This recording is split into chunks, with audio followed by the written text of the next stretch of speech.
suis un horrible élitiste, je pense que le monde complexe de demain ne peut être géré que par des intellectuels. Vous, dans cette salle, vous allez vivre un âge d'or. Et nous devons créer une société inclusive et trouver le moyen d'éviter qu'il y ait un gigantesque gap. Ce que Harari, dans Homo Deus, appelle des dieux et des inutiles, les dieux, vous, qui maîtrisez, contrôlez, managerez les technologies NBIC, les technologies transhumanistes, et les inutiles, les gens moins favorisés, qui auront du mal dans le monde compliqué dans lequel nous rentrons, et les gilets jaunes. C'est la première manifestation de ce gap intellectuel insupportable que nous sommes en train de créer entre les winners, les dieux d'Harari, et les losers, les inutiles.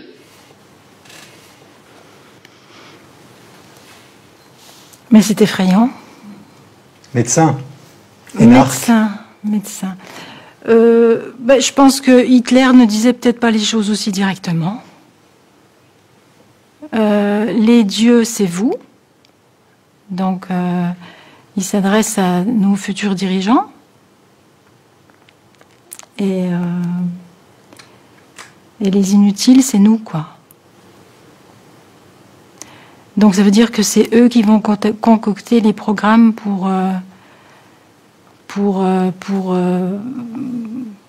décider de la façon dont on doit vivre, dont on aura le droit de vivre, ou de disparaître, peut-être.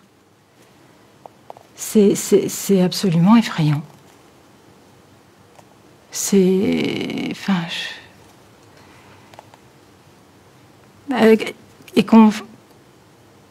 que ce soit dans le cadre de l'enseignement, à des jeunes filles, des jeunes hommes qui sont déjà tellement confortés dans leur supériorité par notre système éducatif.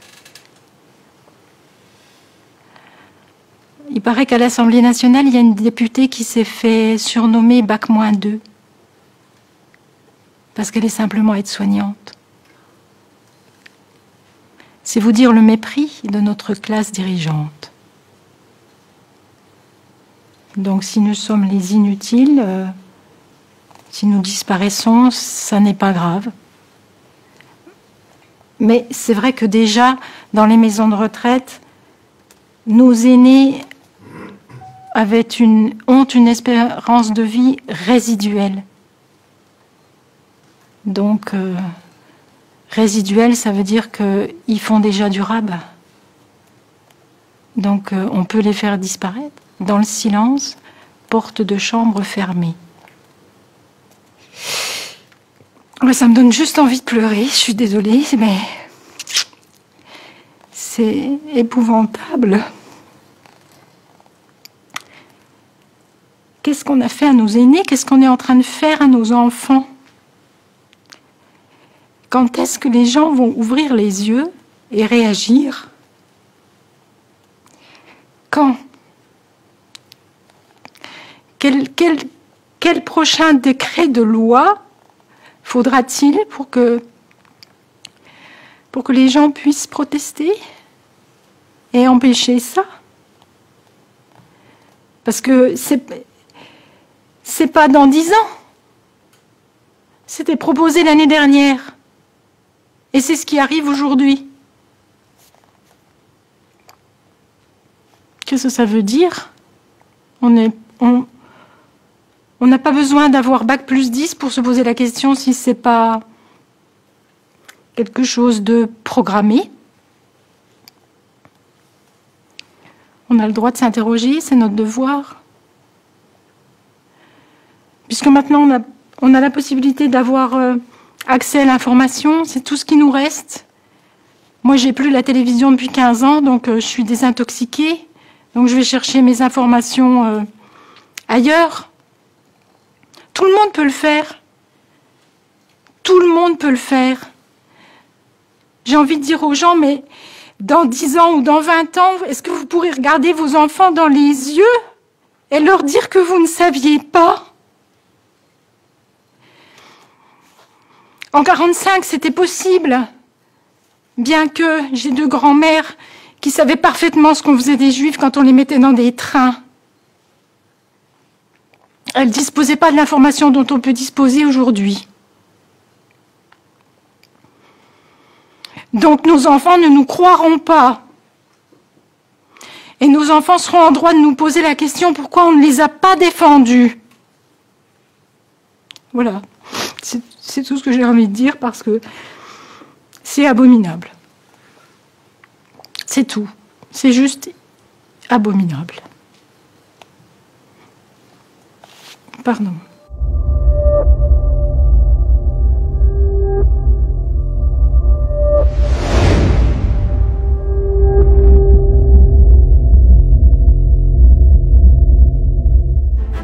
Un virus qui a donc terrorisé le monde à une exception près, la bourse. Cherchez l'erreur. Fin 2019, la crise économique était pourtant bien là. L'arrivée du corona fera pleuvoir des centaines de milliards d'euros et de dollars, soulagement de la population. Elle peut rester concentrée sur la peur du virus, transmise par les autorités via les médias et les annonces répétées dans tous les services publics. Sur le front en France, la résistance commence à sortir du bois. Bonjour André Comte-Sponville. Bonjour. Comment le philosophe que vous êtes prend du recul ou met à distance cette rentrée où l'on entend parler de crise du coronavirus, de rebond de l'épidémie, d'ensauvagement de la société, où l'on revit les pires heures des attentats de janvier 2015 ? Vous avez un truc ? D'abord en relisant Montaigne. C'est Montaigne, il a connu non pas la Covid-19, il a connu la peste. Taux de létalité du temps de Montaigne proche de 100%. Mortalité. Rappelons que le taux de mortalité de la Covid-19 est entre 0,3 et 0,5%. Ça n'a rien à voir. Et en matière de violence, Montaigne, il a connu les guerres de religion. Il a connu la Saint-Barthélemy, des dizaines de milliers de morts, des centaines de milliers de morts sur plusieurs années.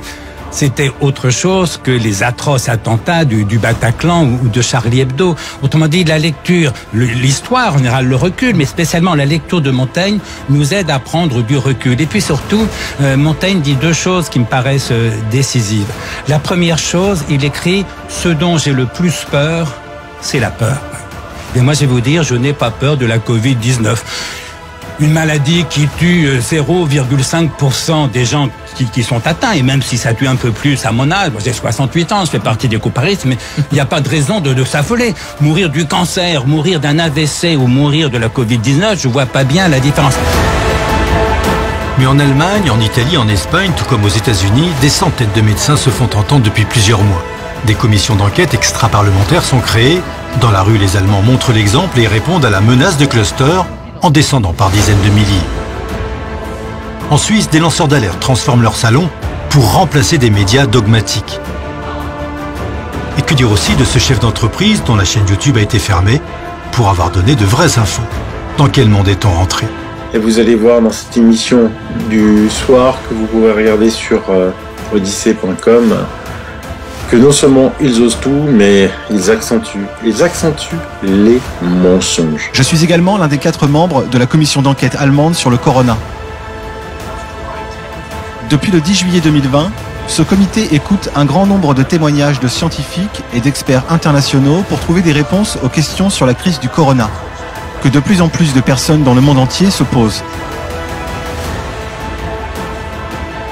Selon les psychologues et les psychothérapeutes qui ont témoigné devant la commission du corona, les enfants sont traumatisés en masse, avec les pires conséquences psychologiques que l'on peut attendre à moyen et long terme.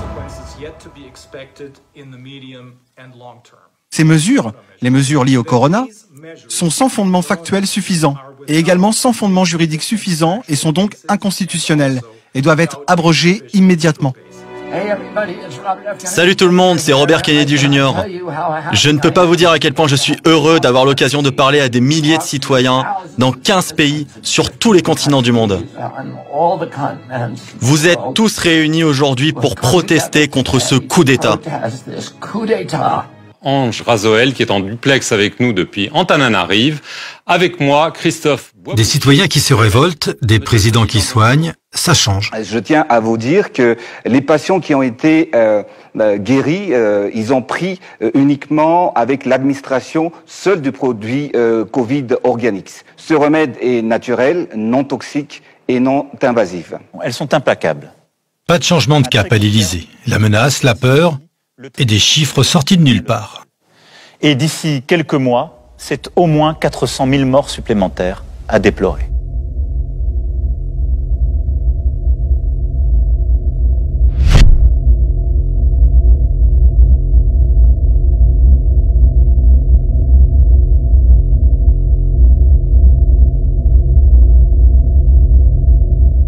La veille de son intervention, c'est encore un mensonge opportun qui allait parcourir la planète grâce à l'agence de presse anglaise Reuters. Tous les médias annoncent le pire bilan en France depuis avril avec 523 morts du Covid. Ce chiffre était faux, il était de 288. Le rectificatif ne servira à rien. Entre-temps, le second confinement est passé.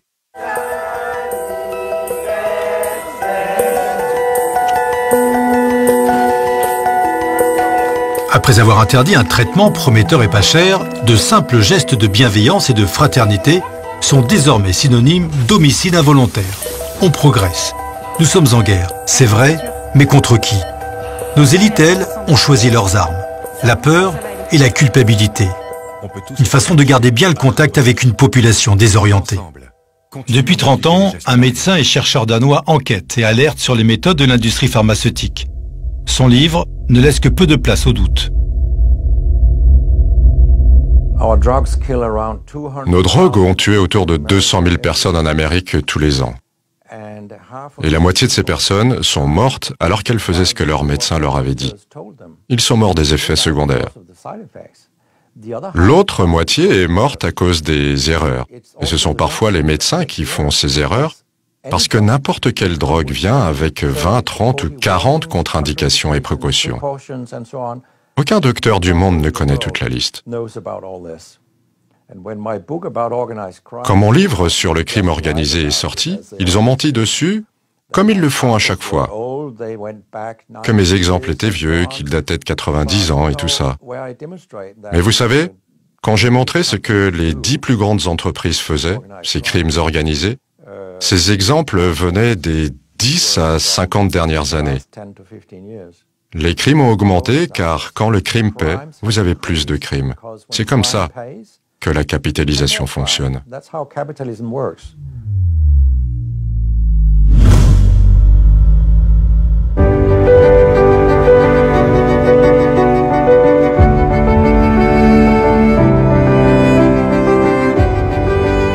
Une hygiène de vie adaptée à la physiologie de l'être humain permet de ne plus avoir peur des maladies. Aucune maladie, aucun virus, aucune bactérie. Cet homme s'appelle Florian Gommet. C'est un jeune explorateur français. À la sortie du confinement, il a pris ses jambes à son cou pour montrer qu'il existait sans doute d'autres solutions pour garder la pleine santé. 3500 km en courant, sans argent, sans passeport. Et dans une Europe renfermée sur elle-même.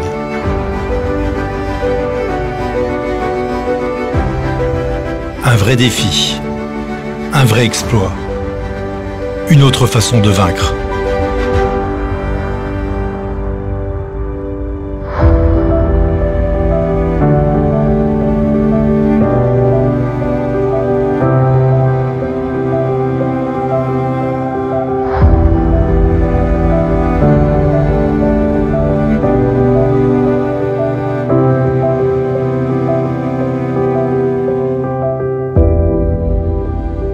Le besoin de trouver quelque chose qui transcende la vie. Au départ, je pensais le trouver à travers les mathématiques, la science. Et puis j'ai vite réalisé qu'en fait, la science s'appuyait sur des dogmes qui ne sont pas scientifiques, qui renient l'expérience que l'on peut vivre au quotidien. Et ça, c'est pas de la science. Alors j'ai préféré me diriger vers l'expérience du corps humain, l'expérience de la vie. Et on peut tellement expérimenter de choses qui contredisent nos croyances que je crois que c'est être un scientifique de mener ces expériences.